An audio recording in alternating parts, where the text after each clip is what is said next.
अपने आप को समझ जाएं। और ऐसे स्वामी राम ने कहा, देख लौकिक संपदा तो मेरे पास नहीं है, लेकिन वो संपदा है जिस संपदा को पाकर के मैं दुनिया का शहंशाह बन गया हूं। और इसलिए सबसे, और आज की यदि बात करें तो सबसे बड़ी संपदा क्या है? सबसे बड़ी संपदा प्रसन्नता। प्रसन्नता, आनंद, आप लाखों करोड़ों क्यों ना हो, लेकिन आप यदि चाहो कि मैं 10 लाख दे करके, 1 करोड़ दे करके, 10 करोड़ दे करके यदि चाहो कि मैं प्रसन्नता आनंद खरीद लूं, तो 10 करोड़ से भी उस प्रसन्नता और आनंद को नहीं खरीद सकता। उस संपदा को पाना है तो इंद्रियों को बहिर्मुखी ना करके अंतर्मुखी करो, और फिर वो बात झलक आएगी जो स्वामी राम तीर्थ कहा करते थे।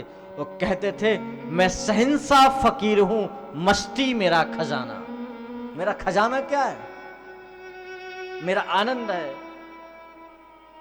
मेरी उन्मादता है, मेरी प्रसन्नता है, मेरी प्रफुल्लता मेरा आनंद है, वही मेरी संपत्ति है। मैं शहंशाह फकीर हूं, मस्ती मेरा खजाना, बस एक ही काम है मेरा, हंसना और हंसाना। मैं शहंशाह फकीर हूं, बस ये मेरी प्रसन्नता है, ये मेरी संपत्ति है कि मैं स्वयं खुश रहता हूं और दूसरों को भी खुशियां बांटता हूं, आनंद बांटता हूं। तो सच्ची संपदा, भागवत को जब पढ़ोगे सुनोगे तो क्या होगा? तो एक काम होगा कि भक्ति जागृत होगी। भक्ति जागृत होगी तो भक्त्या तुष्यति। जब भक्ति जागृत होगी ना, तो भक्ति क्या करेगी? ठाकुर जी किससे रीझेंगे? बिहारी जी किससे प्रसन्न होते हैं? बिहारी जी प्रसन्न होते हैं भक्ति से। भागवत सुनोगे तो भक्ति जागृत होगी, भक्ति जागृत होगी तो बिहारी जी प्रसन्न हो जाएंगे। बिहारी, और देखो फिर तो साहब जब भक्तिवान हो जाएंगे ना आप, तो एक, जब तक भक्ति नहीं तब तक हमें कभी वृंदावन, कभी हरिद्वार, कभी काशी, कभी कहीं, कभी कहीं। क्षणिक है ना, दो तरह के। एक ऐसी एक प्रगाढ़ है जो कभी ना समाप्त होना। एक क्षणिक वैराग्य होता है जिसको मरकट वैराग्य कहते हैं। किसी को लेकर के गए शमशान में, तो जब उसको जला देते हैं तो थोड़ा, अरे भैया संसार में क्या रखा है? कुछ नहीं रखा, देखो इसके पास कितनी संपत्ति थी, कितनी संपदा था, बताओ क्या ले गया ये? कुछ नहीं ले गया। अरे संसार मिथ्या है, नश्वर है, कुछ नहीं है। और 2 घंटे बाद फिर उसी में लिप्त हो जाओ। इसको मरकट वैराग्य कहते हैं।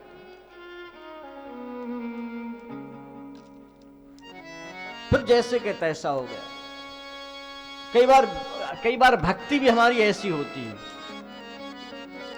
यदि वृंदावन चले गए, वो ठाकुर जी को वहां से ले आए, तो भाई वो लाए तो अब हम भी ठाकुर जी लाए हैं, तो वो क्षणिक है। लेकिन एक प्रगाढ़ भक्ति हो जाए, और देखो जब ऐसी भक्ति और ऐसा भाव आएगा तो बड़ी विनम्रता से आपसे निवेदन करूं, जब ऐसी भक्ति और भाव आ जाएगा ना आपके मन में, तो आपको न वृंदावन जाने की पड़ेगी, न अयोध्या जाने की, न मथुरा। तब तो साहब स्वयं आएंगे, कभी राम बन करके आ जाएंगे। सबरी ला, मुझे भूख लगी है, तो मुझे अपने बेर ही खिला दे। कभी ठाकुर विदुर के घर पहुंच जाएंगे, विदुरानी से कहेंगे मुझे भूख लगी है, और फिर वो क्या खिलाती है और क्या खाते हैं, तब वो भाव है। तो जब ये भाव जागृत होगा तो भक्त्या तुष्यति, ठाकुर जी स्वयं पहुंच जाएंगे और तुम्हारे मन को ही, तुम्हारे इस देह को ही वृंदावन बना देंगे। तो ऐसा भाव कब आएगा? जब भक्ति प्रगाढ़ होगी। भक्ति कहां से मिलेगी? भक्ति मिलेगी भागवत से। तो सबसे पहले महात्म वर्णन किया, किसको क्यों सुने? तो इसलिए सुने कि भागवत सुनेंगे तो प्रेम होगा, और जब प्रेम जागृत होगा तो बिहारी जी हमें मिल जाएंगे। ये सुनने का फल है। पहले भी किसी ने सुना तो पहले के भी आचार्यों का नाम प्रमाणिक है, तो तब हमारी प्रवृत्ति होती है। क्योंकि जब तक हम जानेंगे नहीं, समझेंगे नहीं, तब तक हमारी प्रीति नहीं होगी। और जब तक प्रीति नहीं होगी, प्रतीति नहीं होगी, तब तक अनुराग नहीं होगा। यमन। तो इसलिए गोस्वामी तुलसीदास जी महाराज रामचरितमानस में बड़ी सुंदर बात कहते हैं, जाने बिनु न होय परतीति, जाने बिनु न होय परतीति, परतीति होय नहीं प्रीति, बिन परतीत होय नहीं प्रीति। जब तक जानोगे नहीं, समझोगे नहीं, तो प्रेम नहीं जागृत होगा।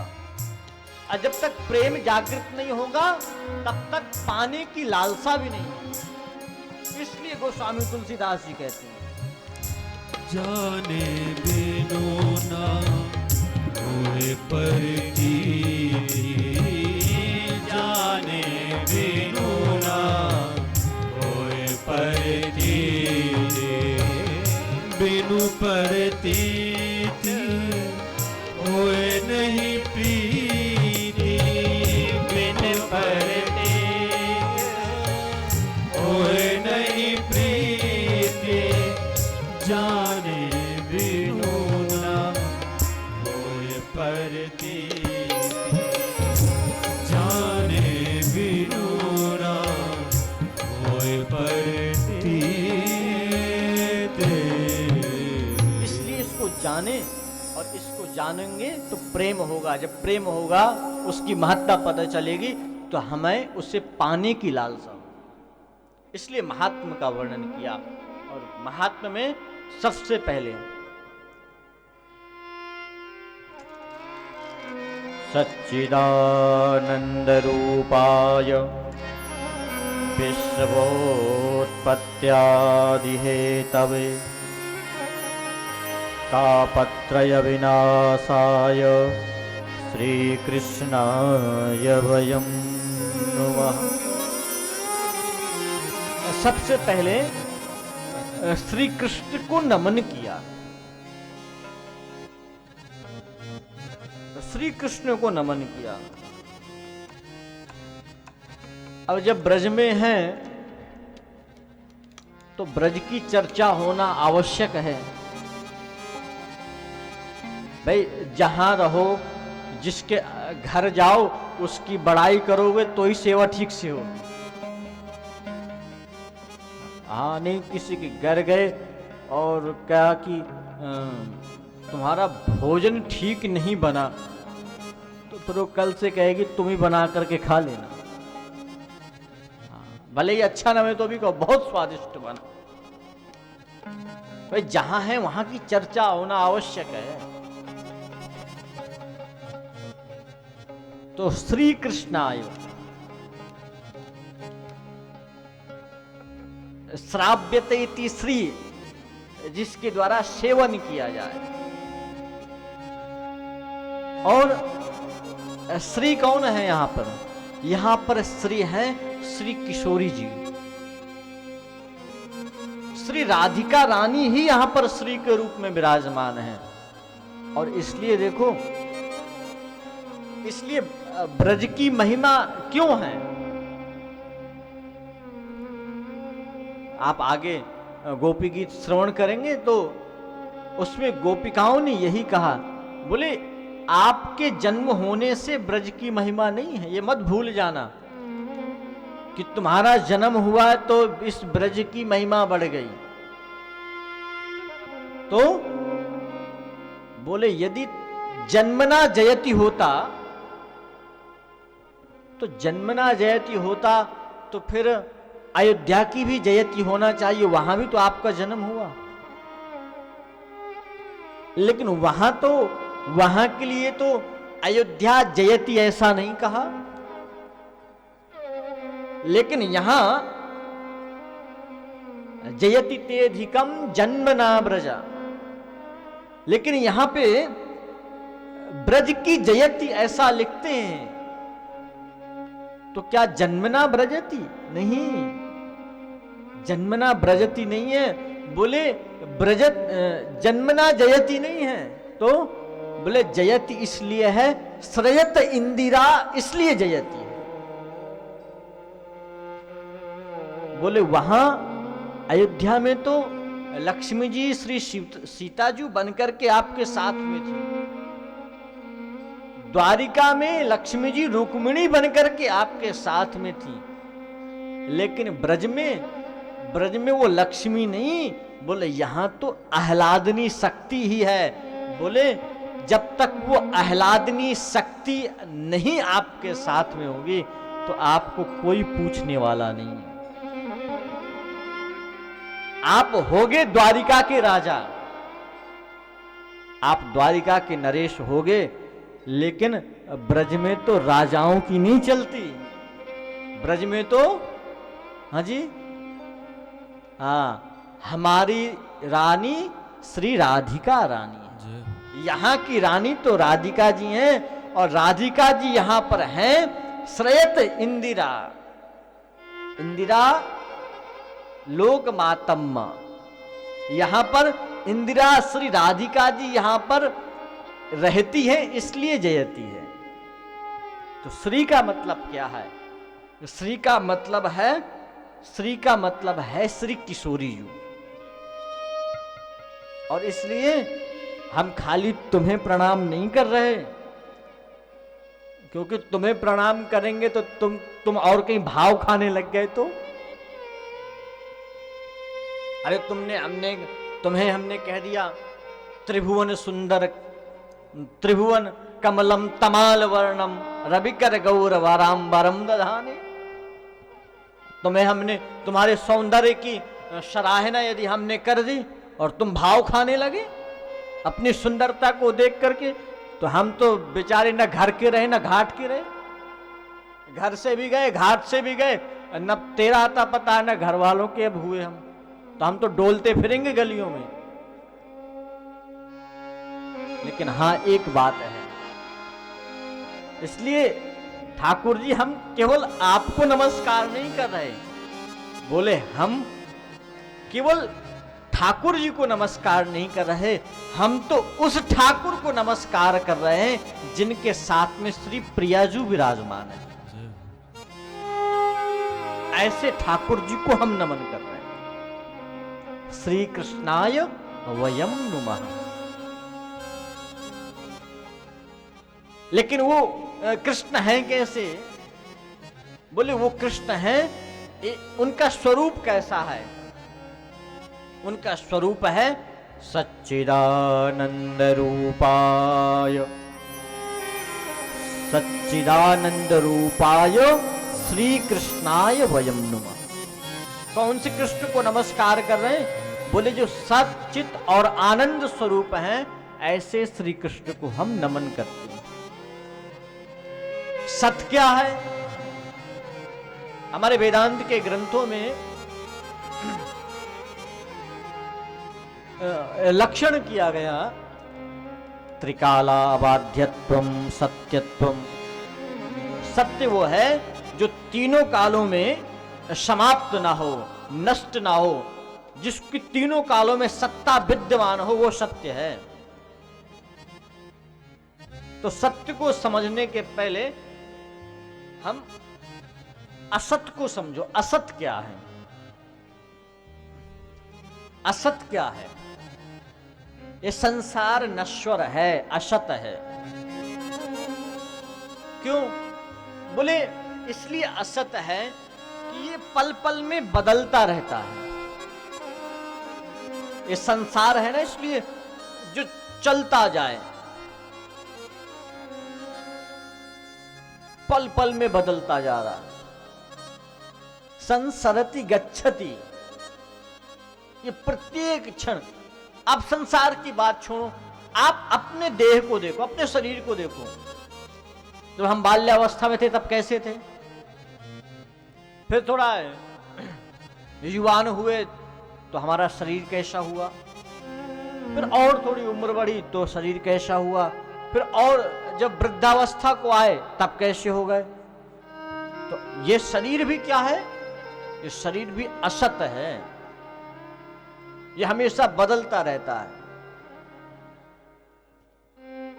उपनिषद के मंत्र कहते हैं जायते वर्धते स्थीयते अपक्षीयते।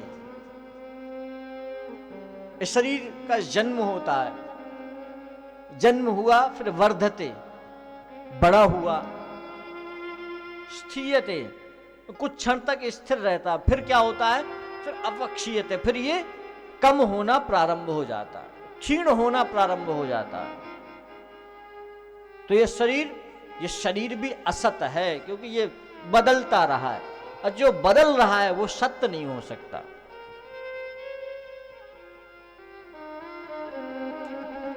बारिश के समय में आपने देखा होगा, जब बरसात होती है तो किसी जहां पर पानी इकट्ठा हो जाता है किसी गड्ढे इत्यादि में, तो आपने देखा होगा जब बारिश होती है तो वो वायु के संयोग से क्या होता है, एक जल में एक बुलबुला उत्पन्न होता है, पानी का बुलबुला उत्पन्न होता है। तो क्या वो बरसात के पहले वो बुलबुला वहां पे था? नहीं था। अच्छा, वो अभी उत्पन्न हुआ और कुछ समय तक वो रहता है और फिर वो नष्ट हो जाता है, कि बना रहता है हमेशा, नष्ट हो जाता है। तो मतलब जो पहले भी नहीं था, बीच में कुछ क्षण के लिए है और बाद में भी नहीं रहेगा, वो सत्य का नहीं हो सकता, वो असत है।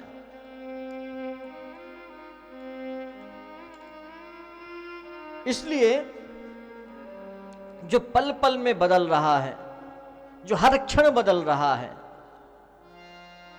वो हमेशा असत ही रहेगा।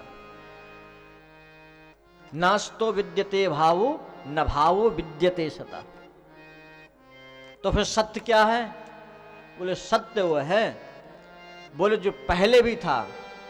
पहले क्या था? जब ये सृष्टि नहीं थी तब भी वो था, सृष्टि है तब भी है, और जब इस सृष्टि का लय हो जाएगा तब भी वो जिसकी सत्ता विराजमान रहेगी वो सत्य है। सच्चिदानंद रूपाय। और देखो अब भाई थोड़ा थोड़ा जब भक्ति परक भाव भी सुन लो तो फिर ज्ञान परक बातें भी सुननी पड़ेगी। तो अब ज्ञान परक बातें जब आए तो थोड़ा सा ना मन को और इंद्रियों को स्थिर करके बैठना। भक्ति में तो बह जाओ ठाकुर जी के प्रेम में, लेकिन जब चर्चा ज्ञान परक हो तो थोड़ा सा मन बुद्धि को एकाग्र करके बैठो। तो ये शरीर असत है और ये शरीर अचेतन भी है। अचेतन कैसे है?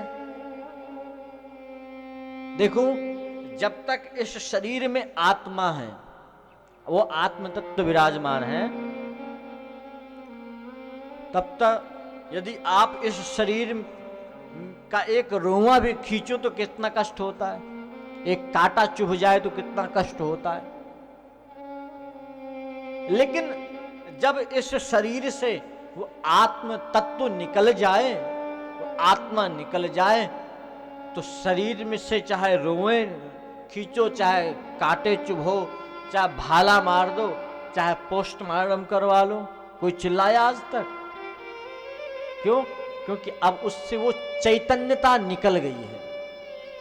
वो जो आत्म तत्व है ना, वो आत्म तत्व निकल गया है और अब क्या रह गया है, ये शरीर अचेतन रह गया है। तो इस शरीर, इस अचेतन शरीर को जो चैतन्य प्रदान करने वाला है, ऐसे श्री कृष्णाय वयम नमः, ऐसे कृष्ण को नमन करते हैं।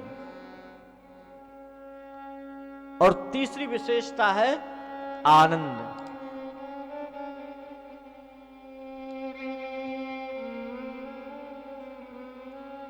आनंद है वो,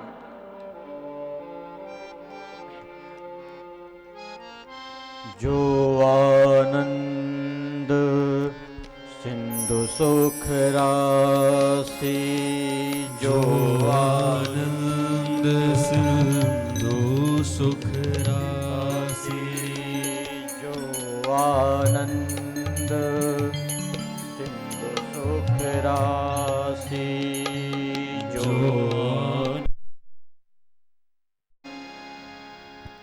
जो सुखों के सागर हैं, आनंद के जो धाम हैं। हमें जो छोटी छोटी खुशियां मिलती हैं, छोटी छोटी उपलब्धि प्रसन्नता मिलती हैं, वो पता है किससे मिलती है? वैसे संसार में सुख और आनंद है नहीं। जब माया को प्रभु ने कहा कि तू, मैंने रचना कर दी, अब तू इसका पालन कर। माया ने कहा प्रभु मैं पालन तो करूं, लेकिन आप यह तो बताओ, मेरा तो स्वभाव कष्ट है, दुख है, इसके अलावा मुझ में कुछ है नहीं।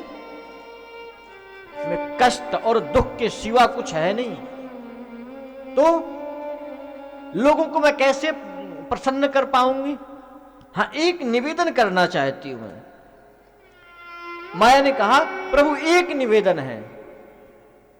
निवेदन यह है कि प्रभु आप तो आनंद सिंधु हैं, जो आनंद सिंधु सुख राशि, सुख के राशि, आनंद के सिंधु हैं आप।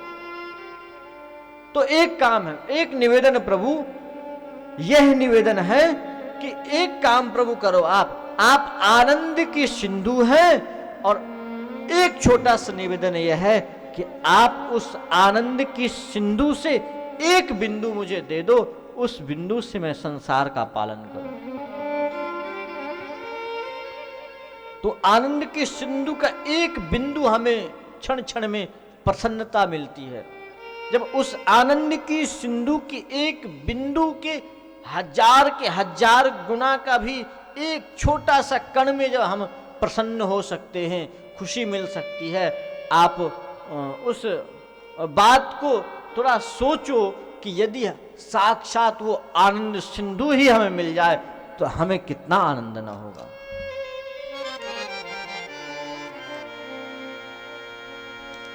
तो ऐसे सच्चिदानंद श्री कृष्ण को नमन करते हैं।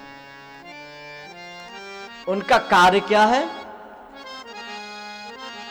उनका कार्य है विश्वोत्पत्त्यादि हेतवे।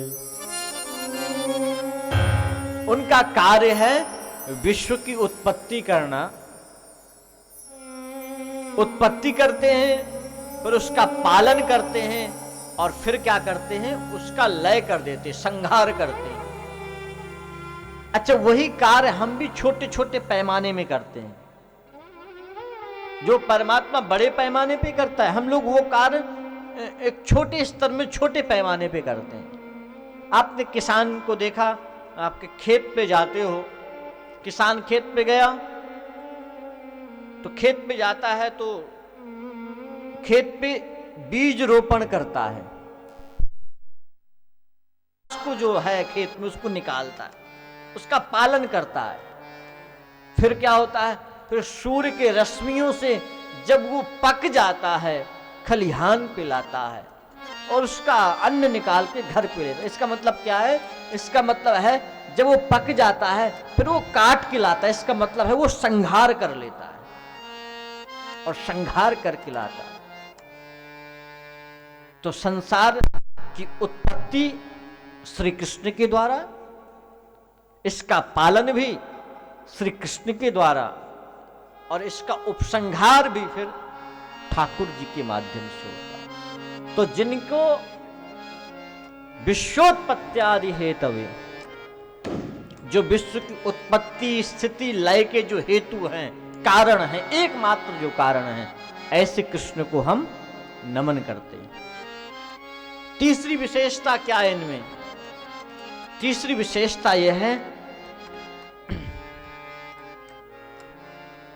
तापत्रयो विनाशाय श्री कृष्णाय वयं नुमः।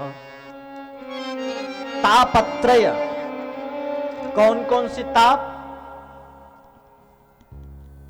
गोस्वामी जी ने 3 ताप बताए। 3 प्रकार के ताप हैं। दैहिक दैविक भौतिक तापा, दैहिक दैविक भौतिक तापा, राम राज्य का नहीं व्यापा, राम राज्य का नहीं व्यापा, दैहिक दैविक भौतिक तापा, दैहिक दैविक भौतिक तापा। 3 ताप।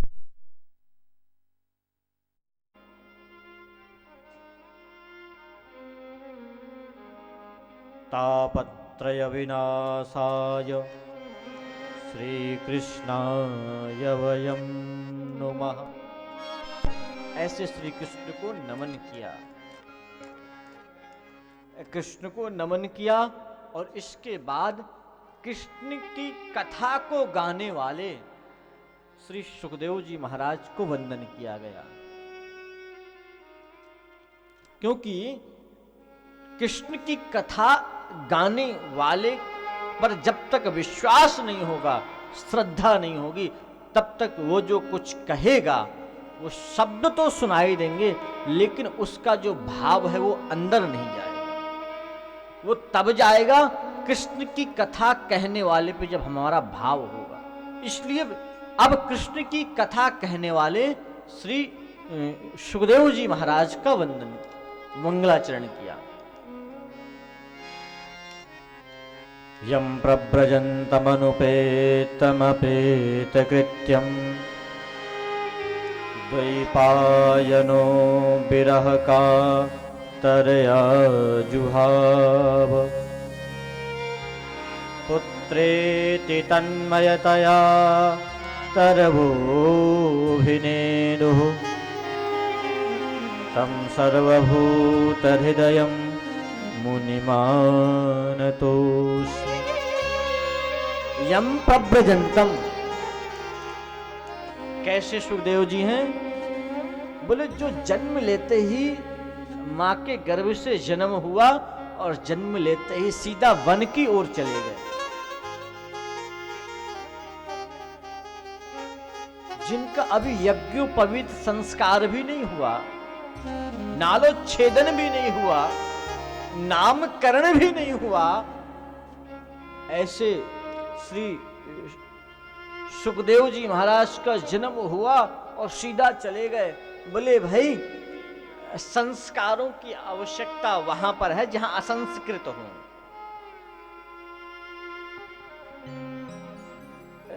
जब शरीर से बू आ रही हो तब वहां पर अच्छे अच्छे परफ्यूम और अच्छी साबुन की आवश्यकता है, लेकिन भाई जहां पर कोई विकार ही नहीं है वहां संस्कार की आवश्यकता ही क्या है?